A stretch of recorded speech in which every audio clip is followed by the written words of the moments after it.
Assalamualaikum warahmatullahi wabarakatuh guys. Jangan lupa videonya ditonton sampai selesai ya. Pembahasan yang pertama, pengertian kode etik berdakwah. Etik dakwah merupakan kata majemuk dari 3 kata, kode, etika, dan dakwah. Untuk memahami maknanya, perlu diketahui arti setiap kata menurut bahasanya. Kode adalah tanda atau kata huruf yang disepakati untuk tujuan tertentu. Aturan sistem, prinsip sistem etika berarti seperangkat prinsip atau nilai yang berkaitan dengan moralitas, nilai-nilai benar dan salah suatu kelompok dan masyarakat. Kode etik mengacu pada norma dan prinsip yang diterima oleh kelompok tertentu sebagai dasar perilaku. Kalau dakwah berarti ajakan, hajatan, ini tentang pertobatan atau ajakan kepada ajaran Islam. Dengan demikian, dapat dipahami bahwa kode etik dakwah merupakan seperangkat aturan atau standar yang harus diikuti dan dijadikan landasan perilaku dakwah. Etika berasal dari kata etos, yang artinya bertahan dengan niat baik. Etika berkaitan dengan baik atau buruk, benar atau salah. Etika adalah jiwa dan atau roh yang memandu tindakan. Dengan demikian, seorang melakukan etika atas nama kebaikan sehingga tidak menimbulkan kecemasan dan orang lain beranggapan bahwa tindakan tersebut memenuhi landasan etika. Menurut Muhammad Yunan Yusuf, etika dakwah merupakan ciri-ciri etis yang harus dimiliki oleh seorang dai. Ada beberapa etika dalam berdakwah, yaitu ciri-ciri etika seorang dai untuk berkhotbah dengan tanggap. Seorang dai atau dai harus memiliki etika terpuji dan menahan diri dari perilaku tercela. Munzir Suparta mengungkit pendapat Stephen Robbins bahwa istilah kode etik secara umum mengacu pada aturan atau prinsip yang menentukan perilaku benar dan salah. Ali Mustafa Yakub menjelaskan bahwa kode etik dakwah secara umum adalah etika Islam, di mana dai sebagai seorang muslim dituntut memiliki etika terpuji dan menjauhkan diri dari perilaku tercela. Adapun bentuk-bentuk kode etik dakwah adalah sebagai berikut. A. Tidak memisahkan antara ucapan dan perbuatan. Yang B. Tidak melakukan toleransi agama. C. Tidak menghindar sesembahan non-muslim. D. Tidak melakukan diskriminasi sosial. E. Tidak memungut imbalan. F. Tidak berteman dengan pelaku maksiat. G. Tidak menyampaikan hal-hal yang tidak diketahui. B. Tujuan kode etik berdakwah menurut Al-Quran. A. Tafsir Al-Quran Surah Al-Baqarah ayat 109. Bismillahirrahmanirrahim. Wadda kathiru min ahlil kitabi law yarudunakum min ba'di imanikum kufara hasadan min indi anfusihim min ba'di ma tabayyana lahumul haqq fa'fu wasfahu hatta yatiyallahu bi amrihi innallaha ala kulli syai'in qadir. Artinya, banyak di antara ahli kitab menginginkan sekiranya mereka dapat mengembalikan kamu setelah kamu beriman menjadi kafir kembali karena rasa dengki dalam diri mereka setelah kebenaran jelas bagi mereka. Maka maafkanlah dan berlapang dadalah sampai Allah memberikan perintahnya. Sesungguhnya Allah Maha Kuasa atas segala sesuatu. Tafsir Al-Jalalain Jalaluddin Al-Mahali dan Jalaluddin Asyuyuti. Sebagian besar ahli kitab menginginkan agar lau atau agar masdariyah artinya melebur kalimat sesudahnya menjadi masdar. Mereka dapat mengembalikan kamu pada kekafiran setelah kamu beriman disebabkan kedengkian. Maf'ulah menunjukkan motif dari keinginan mereka itu dari diri mereka sendiri. Maksudnya timbul dan didorong oleh jiwa mereka yang kotor setelah nyata bagi mereka dalam Taurat kebenaran mengenai diri Nabi, maka biarkanlah mereka, tinggalkanlah dan berpalinglah dan tak usah dilayani mereka itu sampai Allah mendatangkan perintahnya tentang mereka dengan menyuruh memerangi mereka. Sesungguhnya Allah Maha Kuasa atas segala sesuatu. Yang kedua, tafsir Quraisy Shihab, Muhammad Quraisy Shihab. Di antara orang-orang Yahudi itu banyak yang berharap untuk dapat mengembalikan kalian, orang-orang Muslim, kepada kekufuran setelah kalian berada dalam keimanan. Padahal telah jelas dari kitab mereka sendiri bahwa kalian berada dalam kebenaran. Hal ini tidak lain karena mereka dengki terhadap kalian dan takut bahwa kekuasaan akan hilang dari mereka dan pindah ke tangan kalian. Maka berpalinglah dari mereka dan maafkanlah mereka sampai Allah memberikan jalan yang lain bagi kalian dari mereka. Sesungguhnya Dialah yang berkuasa untuk memberdayakan kalian atas mereka dan Dia Maha Kuasa atas segala sesuatu. B. Tafsir Al-Quran Surah Al-Maidah ayat 105. Ya ayyuhalladzina amanu alaikum anfusakum la yadurrukum man shalla idza ahtadaitum ilallaha marji'ukum jami'an fayanabiyukum bima kuntum ta'malun. Artinya, wahai orang-orang yang beriman, jagalah dirimu, karena orang yang sesat itu tidak akan membahayakanmu apabila kamu telah mendapat petunjuk.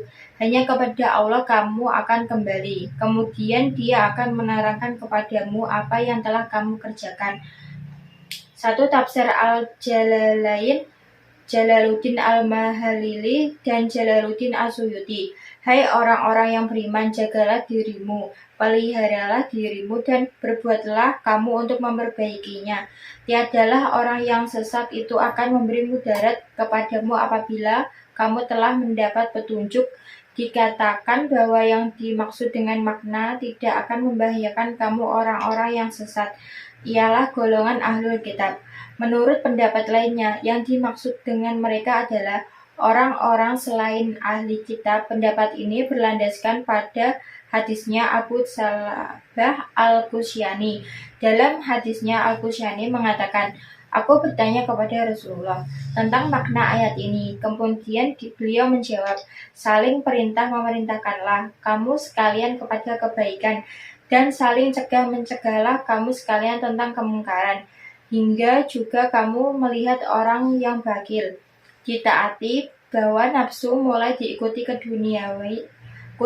keduniawian paling dipentingkan, dan orang-orang yang berakal mulai merasa kagum dengan akalnya sendiri, maka peliharalah dirimu.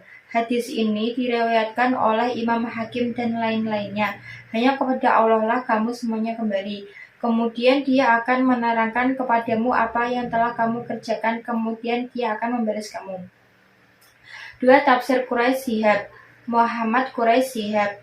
Hai orang-orang beriman, berusahalah memperbaiki diri dengan taat kepada Allah. Kesesatan orang lain tidak akan membahayakan kalian selama kalian telah mendapat petunjuk dan menyerukan kebenaran. Hanya kepada Allah lah kalian kembali pada hari kiamat. Dia akan memberitahukan perbuatan kalian dan membalas masing-masing kalian sesuai dengan perbuatannya. Dia tidak akan menghukum seseorang karena dosa orang lain. C. Tafsir Al-Quran Al-Ahzab ayat 45-46. Bismillahirrahmanirrahim. Ya ayyuhan nabiyyu inna arsalnaka syahidan wa mubasysyiran wa nazira wa da'iyan ilallahi biiznihi wa sirajan munira. Yang artinya, wahai Nabi, sesungguhnya kami mengutusmu untuk menjadi saksi, membawa kabar gembira dan pemberi peringatan, dan untuk menjadi penyeru kepada agama Allah dengan izinnya dan sebagai cahaya yang meneranginya. Al-Ahzab ayat 45. Yang pertama, tafsir Al-Jalalain, Jalaluddin Al-Mahalili dan Jalaluddin As-Suyuti, yaitu, hai Nabi, sesungguhnya kami mengutusmu untuk menjadi saksi atas orang-orang yang kamu utus kepada mereka, dan membawa kabar gembira bagi yang percaya kepadamu, yaitu diberi surga, dan pemberi peringatan kepada orang yang mendustakanmu, yaitu akan dimasukkan ke dalam neraka. Tafsir kedua yaitu tafsir Quraisy Shihab, Muhammad Quraisy Shihab, yaitu, Wahai Muhammad, sesungguhnya kami mengutus kamu kepada umat manusia dengan membawa misi Islam. Dirimu akan kami jadikan sebagai saksi kebenaran, membawa berita gembira bagi orang-orang beriman berupa kebaikan dan pahala yang kelak akan mereka dapatkan. Kami pun akan menjadikan dirimu sebagai pemberi peringatan kepada orang-orang kafir akan tempat kembali yang buruk bagi mereka. Al-Ahzab ayat 46. Tafsir pertama yaitu tafsir Al-Jalalain, Jalaluddin Al-Mahalili dan Jalaluddin As-Suyuti, yaitu dan untuk jadi penyeru kepada Allah, untuk taat kepadanya dengan izinnya, dengan perintahnya, dan untuk jadi pelita yang menerangi sebagai pelita yang memberi petunjuk ke jalan agama Allah. Tafsir kedua, tafsir Quraisy Shihab, Muhammad Quraisy Shihab, yaitu juga sebagai penyeru seluruh makhluk kepada agama Allah sesuai dengan perintahnya. Kamu adalah penerang manusia dari jalan keraguan yang gelap. Baik, kemudian yang D, tafsir Al-Quran surat Al-Hujurat ayat 6 dan 12 yang bunyinya, Ya ayyuhalladzina amanu in ja'akum fasikum binaba'in fatabayyanu an tusibu qauman bijahalatin fatusbihu ala ma fa'altum nadimin. Wahai orang-orang yang beriman, jika seseorang yang fasik datang kepadamu membawa suatu berita, maka telitilah kebenarannya, agar kamu tidak mencelakakan suatu kaum karena kebodohan atau kecerobohan, yang akhirnya kamu menyesali perbuatanmu itu.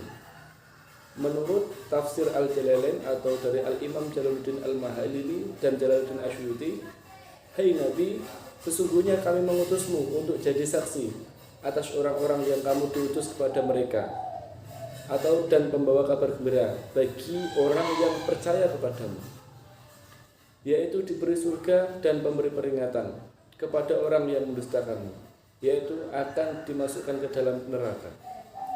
Menurut tafsir Quraisy Shihab atau dari Profesor Dr. Muhammad Quraisy Shihab, bahwasanya wahai Muhammad, sesungguhnya kami mengutus kamu kepada umat manusia dengan membawa misi Islam.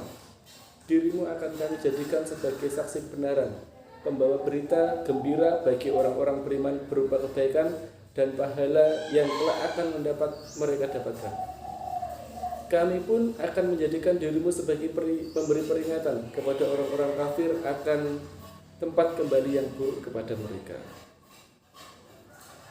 Kemudian surah Al-Hujurat ayat 12 yang bunyinya, Ya ayyuhalladzina amanu ijtanibu katsiran minadh-dhanni inna ba'dadh-dhanni ism wa la tajassasu wa la yaqtab ba'dukum ba'dha ayuhibbu ahadukum ayyakula lahma akhihi maitan fakarihtumuh wattaqullaha innallaha tawwabur rahim. Artinya, wahai orang-orang yang beriman, jauhilah banyak dari prasangka. Sesungguhnya sebagian prasangka itu dosa, dan janganlah kamu mencari-cari kesalahan orang lain, dan janganlah ada di antara kamu yang menggunjing sebagian yang lain. Apakah ada di antara kamu yang suka memakan daging saudaranya yang sudah mati? Tentu kamu merasa jijik, dan bertakwalah kepada Allah. Sungguh Allah Maha Penerima Tobat dan Maha Penyayang. Menurut tafsir dari Al-Jalalain atau dari Al-Imam Jalaluddin Al-Mahalili dan Jalaluddin As-Suyuti, bahwasanya dan untuk jadi penyeru kepada Allah, untuk taat kepadanya dengan izinnya, dengan perintahnya, dan untuk jadi pelita yang menerangi sebagaimana pelita yang memberi petunjuk ke jalan agama Allah. Kemudian dari menurut tafsir Quraisy Shihab atau dari Profesor Dr. Muhammad Quraisy Shihab, bahwasanya juga sebagai penyeru seluruh makhluk kepada agama Allah sesuai dengan perintahnya. Kamu adalah penerang manusia dari jalan keraguan yang gelap. Itulah tafsir dari Al-Quran surat Al-Hujurat ayat 6 dan ayat 12. Kemudian kesimpulannya, bahwasanya kode etik dakwah merupakan tanda etika yang harus dimiliki oleh seorang dai. Namun, dakwah secara khusus memiliki kode etik tersendiri. Kode etik lazimnya merujuk pada aturan-aturan dan prinsip-prinsip yang merumuskan perilaku benar dan salah. Secara umum, pengertian kode etik dakwah adalah rambu-rambu etis yang harus dimiliki seseorang juru dakwah. Adapun bentuk-bentuk kode etik dakwah adalah sebagai berikut. Tidak memisahkan antara ucapan dan perbuatan, tidak melakukan toleransi agama, tidak menghina sesembahan non-muslim, tidak melakukan diskriminasi sosial, tidak berteman dengan pelaku maksiat, dan tidak menyampaikan hal-hal yang tidak diketahuinya. Mungkin itu saja presentasi dari kelompok kami mengenai kode etik berdakwah. Apabila ada kesalahan atau kekurangannya, kami memohon minta maaf. Wallahu muwaffiq ila aqwamit thoriq. Assalamualaikum warahmatullahi wabarakatuh. Thanks for watching. Wassalamualaikum warahmatullahi wabarakatuh.